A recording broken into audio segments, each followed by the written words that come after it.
Hi guys, good evening. बऱ्याच दिवसापासून होत असलेला त्रास तुम्हाला माहिती आहे, म्हणून त्यासाठी मी सगळं औषधं करून बघितले, पण आता होतच नाही. म्हणून मी दीदीकडे निघालो. सायंकाळ आली. फायनली ओलामध्ये थंड व्हायचं बघितलं तर इकडे मरणाची ट्रॅफिक बघता समजलं की अरे हो, आज आपल्या देशाला सांभाळणारा कारभारी मुंबईमध्ये येणार आहे रोड शो करण्यासाठी. फायनली अर्ध्या पाऊण तासानंतर गाडी कशी बशी रमत गमत निघाली आणि म्हटलं की ओआरएस पिऊन घेऊया. तब्येत बरी नाही, नो डाऊट, पण भाईसाहेब महाराजांना बघितलं ना की एक वेगळी स्फूर्ती आहे. फायनली दीदीकडे आलो आणि हा मागे स्केच बघताय मी काढलेला. दीदी मला इथे काय म्हणते, थोडासा खिडकीत वाकून बघ. भाईसाहेब खिडकीत वाकून बघितलं तर थोड्या वेळासाठी माझ्या कपाळातच गेले.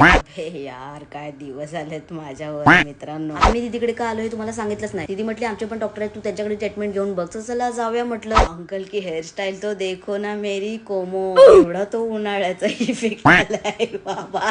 फायनली दीदीच्या फॅमिली डॉक्टरकडे पोहोचवणे. भाईसाहेब खूप होप ठेवून आलो होतो की इथे काहीतरी होईल. शेवटी काय गधे के हात में लोटा. सब जसा आतमध्ये गेलो तसाच डॉक्टरांनी फरफडत पाठवला. म्हटलं तू केमलाच जा. घरी आलो. म्हटलं ठीक आहे भाई, आता जायचं आहे केमला, तर थोडा वेळ एन्जॉय पण करून घेऊया अयान सोबत. आजीला हाय